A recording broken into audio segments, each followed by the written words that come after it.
दोस्तों, हमारे शरीर में जो नसें हैं यह बहुत ही महत्वपूर्ण अंग होती हैं।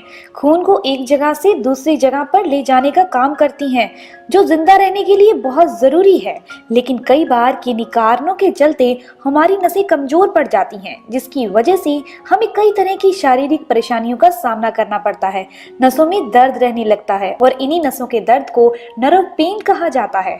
तो आज इस वीडियो में आपको बताने जा रही हूँ कि आखिर नसें कमजोर क्यों हो जाती हैं, नसों में दर्द क्यों होता है, नसों में ब्लॉकेज क्यों आ जाती है और ब्लॉकेज को घरेलू तरीकों से हम कैसे हटा सकते हैं।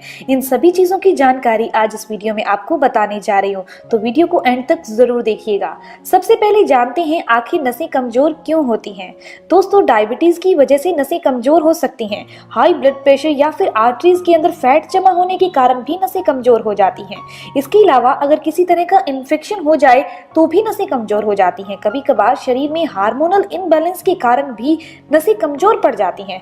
शरीर के अंदर किडनी या फिर लीवर अपना सही से काम नहीं करे तब भी नसें कमजोर पड़ जाती हैं, क्योंकि विषैले पदार्थ हमारे शरीर से बाहर नहीं निकल पाते और नसों में जम जाते हैं। अब हम ये जानते हैं कि हमें कैसे पता चलेगा कि हमारे शरीर में नसें कमजोर हो रही हैं। इसके लक्षण क्या होते हैं। नसें कमजोर होने की स्थिति में नसें सुन्न पड़ने लगती हैं। चक्कर आना भी एक संकेत है कि नसें कमजोर हैं, क्योंकि ब्लड सर्कुलेशन अच्छे से नहीं हो पा रहा, जिसकी वजह से आंखों के आगे अंधेरा आने लगता है जब भी हम अचानक से उठते हैं या बैठते हैं।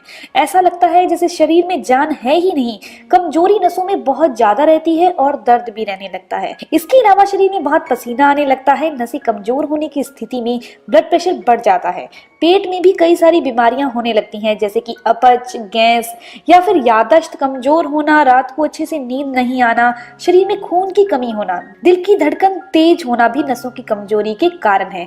दोस्तों, अगर आपकी नसें कमजोर हो गई हैं, दर्द हो रहा है या फिर ब्लॉकेज की समस्या है, तो ऐसा नहीं है कि आप इसका इलाज नहीं कर सकते। सिर्फ अपने खान पान में बदलाव करके कुछ चीजें ऐसी हैं डाइट में शामिल कर लें, हेल्दी लाइफस्टाइल अपनाएं, योगा एक्सरसाइज करें, तो ये सारी समस्याएं आप जड़ से खत्म कर सकते हो। यदि आपके शरीर में किसी भी नस में कमजोरी आ गई है या फिर नस दब गई है या फिर कुछ जगह पर दर्द हो रहा है, तो उस जगह को कभी भी दबाएं नहीं, मरोड़े नहीं। यहाँ सूजन आ चुकी होती है और सूजन वाली जगह पर आप क्या कर सकते हैं, बर्फ या फिर गर्म पानी की सिकाई कर सकते हैं, जिसके द्वारा आपको बहुत आराम भी मिलेगा और वहाँ की सूजन भी दूर हो जाएगी। इसके अलावा आप हल्के हल्के हाथों से मसाज कीजिए। इतना सोचिए कि आपने टाइट हाथों से मसाज नहीं करनी, बस वो जो तेल लगा रहे हो वो आपकी बॉडी के अंदर जाना चाहिए। यदि आपकी नसें रेगुलर दर्द रहती हैं तो आपको व्यायाम जरूर करना चाहिए। इससे नसों को काफी फायदा होता है। इसके लिए कुछ योगासन है, प्राणायाम है, जैसे कि आप भस्त्रिका प्राणायाम कीजिए, नसों के लिए काफी अच्छे होते हैं। और इसके अलावा अनुलोम विलोम कीजिए। अनुलोम विलोम करने से नसों की सारी दिक्कतें दूर हो जाती हैं। चलिए, अब आपने व्यायाम और योगासन तो जरूर करने हैं, तो बात कर लेते हैं इलाज की कि इलाज कौन सा है। इस इलाज को आपने 15 दिन रोजाना करना है। आप इसे ज्यादा से ज्यादा 1 महीने के लिए कर सकते हैं। 1 महीने से लेकर यानी 45 दिन तक आप इस इलाज को कर सकते हैं। तो इस इलाज को करने के लिए आपने क्या करना है, एक पैन में 1 गिलास पानी डाल दीजिए और इसे गैस पर रख दीजिए। अब इस पानी में आपको आधे इंच का दालचीनी का टुकड़ा डालना है। दोस्तों, दालचीनी का टुकड़ा डालना ज्यादा फायदेमंद है या पाउडर फॉर्म में? तो आपको एक चीज बता दूं, पाउडर फॉर्म में डालना ज्यादा फायदेमंद है, क्योंकि उसका जो अर्क है, निचोड़ है, जल्दी पानी में चला जाता है। तो आप क्या करिए, 3 से 4 चुटकी दालचीनी पाउडर है जो पानी में मिक्स कर दीजिए। फिर इसके बाद आपने एक बड़ी इलायची को क्रश करना है। सिर्फ एक इलायची बड़ी लेनी है जो काले रंग की होती है, आपको किराना शॉप पर बहुत आसानी से मिल जाएगी। तो आपने क्रश करके इसी पानी में मिक्स कर देनी है। उसके बाद तीसरी चीज जो हम यहाँ ले रहे हैं दोस्तों, वो है 2 लौंग लेने हैं। लौंग होते हैं ना, जो वो लेने हैं आप लोग को। और आपने इन तीनों चीजों को उबाला देना है। जब अच्छे से उबाला आ जाए, थोड़ा सा पानी सूख भी जाए, यानी इन तीनों चीजों का अर्क जो है, रस जो है, वो पानी में जा चुका है। अब आप गैस को बंद कर दीजिए और इसे नॉर्मल टेम्परेचर पर आने दीजिए, यानी ठंडा होने दीजिए, और एक मग में या फिर किसी भी गिलास में छान लीजिए। दोस्तों, इसके अंदर चौथी चीज जो हम यहाँ मिक्स कर रहे हैं वो है गुड़। आपने सिर्फ आधा चम्मच गुड़ इस जो ड्रिंक तैयार हुआ है, जो ये पीने वाली चीज तैयार हुई है, इसके अंदर मिक्स कर देना है। गुड़ आपने डार्क कलर का लेना है, जो हल्के पीले रंग का गुड़ आता है वो नहीं लेना, आपने डार्क कलर का गुड़ लेना है और सिर्फ आधा चम्मच इसके अंदर मिक्स कर देना है। गुड़ इस औषधि के फायदों को 4 गुना बढ़ा देगा।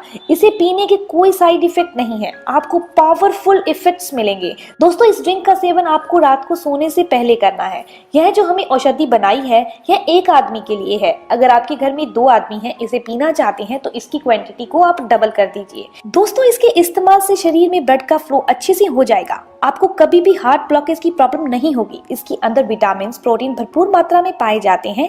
आपके शरीर में इन चीजों की कमी कभी हो ही नहीं सकती। हड्डियां कमजोर नहीं होंगी। जोड़ों में दर्द की समस्या है, पिंडलियों में, मांसपेशियों में दर्द की समस्या है, तो इसके सेवन से आपको बहुत आराम मिलेगा और नसों की कमजोरी भी दूर हो जाएगी।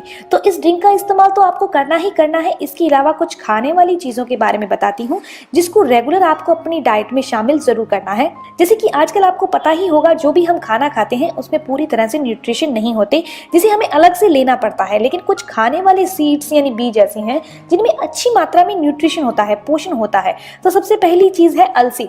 वैसे तो अलसी को सर्दियों के दिनों में खूब खाया जा सकता है, लेकिन अब जैसे गर्मियां शुरू हो गई हैं तो आप क्या करिए, सिर्फ 1 चम्मच अलसी के बीजों को 1 गिलास पानी में भिगो दीजिए और सुबह आप इन भिगे हुए बीजों को खा लीजिए और ऊपर से पानी भी पी लीजिए। ऐसा करने से ये अलसी के बीज गर्मी नहीं करेंगे, क्योंकि इनकी तासीर जो होती है वो गर्म होती है। इसके अलावा दूसरे सीड्स यानी बीज की बात करें, वो है सब्जा, यानी जिसे चिया सीड्स कहे जाते हैं। और चिया सीड का जो नेचर है, तासीर है, वो ठंडी होती है। आप इसे एज इट इज 1 चम्मच पानी में भिगो दीजिए और सुबह इसका सेवन कर सकते हैं। एक जेल के तौर पर बन जाती है और इसमें ओमेगा 3 फैटी एसिड जो होता है वो अलसी से कहीं गुना ज्यादा होता है। कैल्शियम दूध से ज्यादा होता है, आयरन इसमें पालक से ज्यादा होता है। तो आप इस चीज का सेवन जरूर कीजिए, गर्मियों में बहुत आसानी से इसका सेवन कर सकते हैं। तो दोस्तों, आज इस वीडियो में आपको मैंने बताया कि आंखें नसों की कमजोरी के कारण क्या है, उनके लक्षण क्या है और उनका इलाज आप घर पर और बहुत आसानी से कैसे कर सकते हैं। अगर आपको ये इन्फॉर्मेशन अच्छी लगी तो लाइक जरूर करिएगा और अपने फ्रेंड्स के साथ जरूर शेयर करिएगा। और हाँ, अगर आपके कोई भी सवाल है तो जरूर पूछिए, आपके हर एक सवाल का जवाब भी जरूर दिया जाएगा। मिलते हैं दोस्तों नेक्स्ट वीडियो में, तब तक के लिए गुड बाय।